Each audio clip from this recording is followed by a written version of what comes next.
हम बात करते हैं तीन चीज़ों की। पहली चीज़ है एडजेसेंट एंगल। एडजेसेंट एंगल्स क्या होते हैं? एडजेसेंट एंगल्स, इस चीज़ को हम समझ लेते हैं पहले क्या होते हैं एडजेसेंट एंगल्स। अगर एक इस तरह का फिगर आपके सामने बना हुआ है और आपसे बोला जाए एडजेसेंट एंगल कौन से हैं, क्योंकि इसमें टोटल 3 एंगल्स हैं। पहला एंगल ये हो गया, दूसरा एंगल ये हो गया और एक तीसरा एंगल ये पूरा भी होगा। क्योंकि एंगल्स बेसिकली क्या होते हैं? एंगल्स बेसिकली क्या है? जब दो रेज एक दूसरे को टच करें या दो लाइन एक दूसरे को इंटरसेक्ट करें या दो लाइन सेगमेंट जिसको हम रेखाखंड कहते हैं वो एक दूसरे को इंटरसेक्ट करें या उनको टच करें, तो जो ये जो नुकीली जो शेप बन रही है, ये वी शेप का जो आपके सामने जो चीज़ आ रही है, ये एंगल्स होते हैं। ये वी शेप देख रहे हैं आप, ये वी शेप, ये वी शेप, ये वी शेप, ये वी शेप, तो यहाँ पे ये एंगल्स हो गए। ये वी शेप, ये एंगल हो गया, ये भी वी शेप, ये एंगल हो गया। जितने भी आपको वी शेप दिख रहे हैं ये वी शेप एंगल है, ये वी शेप एंगल है और ये भी एक एंगल होगा। जो आप कह सकते हैं जो नुकीली चीज़ अगर कोई ऐसी बन रही है तो यहाँ पे ये भी एंगल है और ये भी एक एंगल है। ये चीज़ एंगल्स के बारे में हो गई।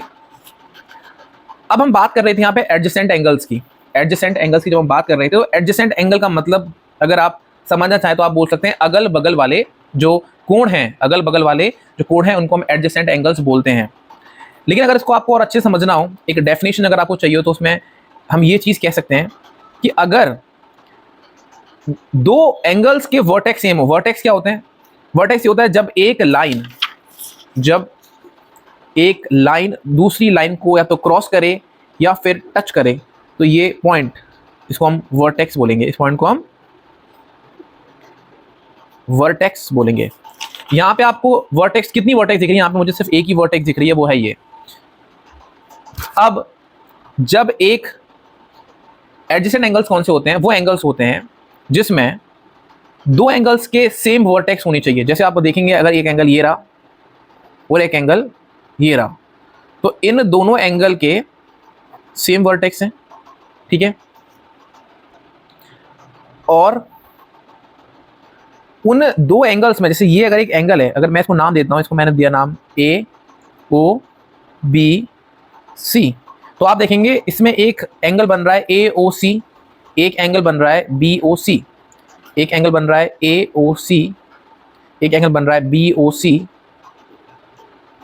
और देखा जाए तो एक एंगल बन रहा है ए ओ बी, ये भी बन रहा है एंगल ए ओ बी। लेकिन एडजेसेंट एंगल कैसे पता करेंगे कौन से एंगल एडजेसेंट हैं? ये एंगल देखिए और ये एंगल देखिए, इनमें जो वर्टेक्स है ये दोनों का कॉमन है, मतलब इसका वर्टेक्स भी यही है और इस वाले का वर्टेक्स भी यही है, पहली चीज। दूसरी चीज, इन दोनों में एक कॉमन रे है, ये ओ सी जो है ये ए ओ सी में भी आ रही है और ओ सी जो है बी ओ सी में भी आ रही है। तो ये कॉमन इसकी एक साइड हो गई या कॉमन रे हो गई।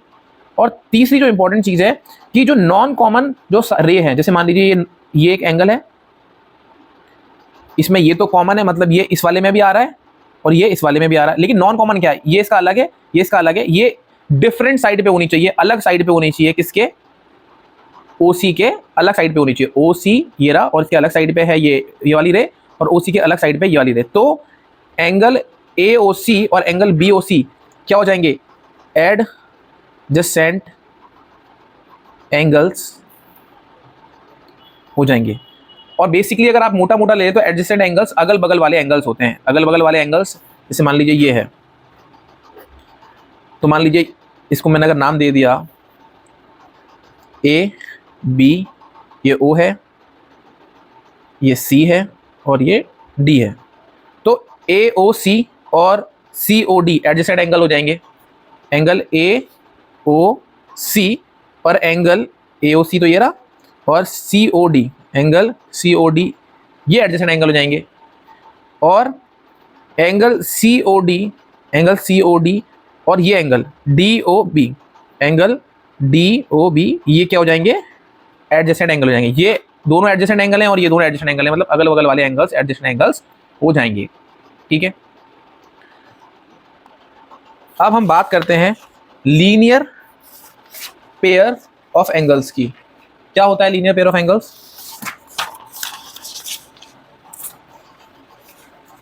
जैसे कि नाम ही सजेस्ट कर रहे हैं, लीनियर। लीनियर पेयर ऑफ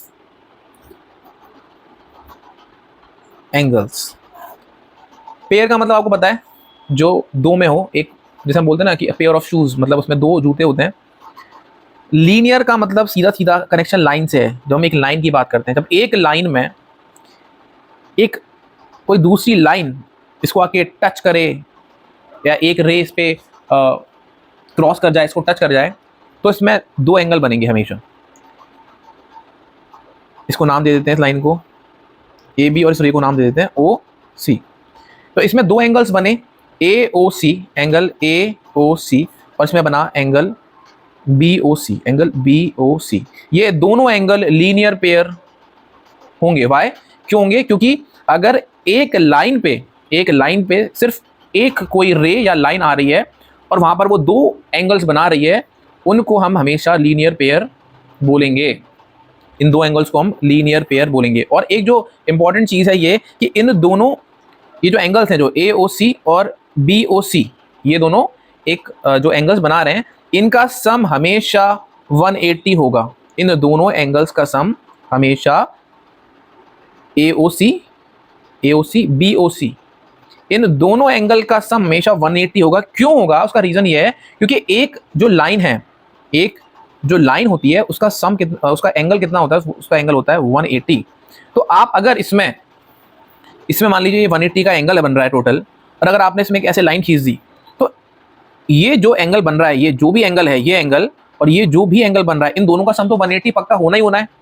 तो ये इसकी लीनियर पेयर की प्रॉपर्टी है, जो कि इंपॉर्टेंट प्रॉपर्टी है, कई जगह पे यूज होती है। एक चीज और अगर आप थोड़ा ध्यान देंगे तो उसमें ये है कि मान लीजिए अगर मैं बोलता हूँ ये एक लाइन है और मैं बोलता हूँ कि इसमें एक लाइन ऐसे आई, एक लाइन ऐसे आ गई, तो अब यहां पर ये लीनियर पेयर नहीं कहलाया जाएगा, क्योंकि इसमें तीन एंगल बन गए, एक एंगल, दो एंगल और तीन एंगल। लेकिन क्योंकि इस पूरे का सम तो 180 है, इसलिए अगर मैं नाम दे दूं इसको ए बी सी डी और ओ, तो ए O C, angle A O C, ये angle A O C, angle C O D, angle C O D, ये वाला angle, plus angle D O B, ये वाला एंगल डी ओ बी, इसका सम हमेशा 180 होगा। क्यों होगा? क्योंकि मैंने अभी बताया था आपको, ये एक लाइन पे बन रहे हैं एंगल्स, ये एक लाइन पे बन रहे हैं, और जब भी लाइन पे एंगल बनेंगे, चाहे दो बने, चाहे तीन बने, चाहे 10 बने, उनका सम हमेशा 180 होता है। ये भी काफी यूजफुल है, आपको ये पता होना चाहिए। अब हम बात करते हैं वर्टिकली अपोजिट एंगल। अब हम बात करते हैं वर्टिकली ऑपोजिट एंगल्स की। क्या होते हैं वर्टिकली ऑपोजिट एंगल? अगर मान लीजिए एक लाइन दूसरी लाइन को इंटरसेक्ट करती है, काट देती है, तो आप देख रहे होंगे यहाँ पे बन तो बहुत सारे हैं, मेनली चार हमें एंगल्स हम देखते हैं। पहला ये, दूसरा ये, तीसरा ये, चौथा ये। वर्टिकली अपोजिट एंगल का मतलब होता है वर्टिकली, मतलब वर्टिकली आया वर्टेक्स से, ये जो वर्टेक्स है इसके अपोजिट में कौन सा एंगल है? इसके अपोजिट में, इसके उल्टे में ये एंगल है। अगर मैं इसको नाम देता हूं, मैंने अभी नाम दिया, इस एंगल को मैंने नाम दे दिया 1, इस एंगल को मैं नाम दिया 2, इस एंगल को नाम दिया 3 और इस एंगल को नाम दिया 4। तो 3 के अपोजिट में कौन है? 3 के अपोजिट में 1 है, 2 के अपोजिट में कौन है? 4 है, और 4 के अपोजिट में कौन है? 2 है। क्योंकि ये वर्टिकल वर्टेक्स के अपोजिट में बन रहे हैं, इसलिए इनको हम वर्टिकली अपोजिट एंगल बोलते हैं। इन एंगल्स को, मतलब एंगल 1, एंगल 3, क्योंकि एंगल 1 एंगल 3 के अपोजिट में एंगल 4 और एंगल 2, ये आपस में बराबर होंगे। एंगल 1 एंगल 3 के बराबर होगा, एंगल 2 एंगल 4 के बराबर होगा, क्योंकि ये वर्टिकली अपोजिट एंगल हैं, ये वर्टिकली अपोजिट एंगल हैं। तो आप इसको शॉर्ट में लिख सकते हैं वी ओ ए, और अगर आपको पूरा लिखना तो आप लिख सकते हैं वर्टिकली ऑपोजिट एंगल्स। ध्यान रखिएगा हमेशा, ये हमेशा इक्वल होंगे। अगर कभी कोई भी कैसा भी चीज बन जाता है, मान लीजिए अगर ये ऐसे बन गया और ये ऐसे बन गया, और आपको क्वेश्चन ऐसे पूछ लिया कि ये जो है 40 डिग्री है, तो बताइए ये कितना होगा? तो ध्यान रखिएगा इसके ऑपोजिट में बन रहा है ये, और दो लाइन को इंटरसेक्ट करके बन रहा है, तो ये भी 40 होगा। क्यों होगा 40? क्योंकि ये एंगल इसके बराबर है। मान लीजिए मैंने बोल दिया ये x है, ये एंगल x है, ये एंगल कितना होगा? तो ये एंगल भी x होगा, क्योंकि ये इसके ऑपोजिट में है।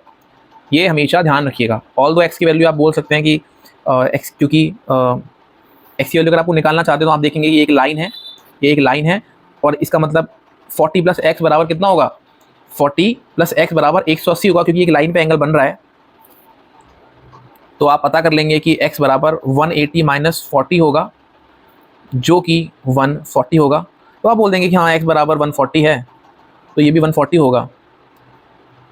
बट जो समझाने वाली जो चीज़ थी, कैसा भी बन जाए, मान लीजिए अगर ऐसा बन जाए और आपसे पूछ ले कि ये 70 डिग्री है, बताइए ये कितना होगा? तो आप बोलेंगे ये 70 डिग्री होगा, क्योंकि एक लाइन ने दूसरी लाइन को क्रॉस किया, इसके अपोजिट में जो एंगल बनेगा वो बराबर होगा, क्योंकि एंगल वर्टिकली अपोजिट एंगल है। आप शॉर्ट में लिख सकते हैं VOA, इसकी वजह से बराबर होगा।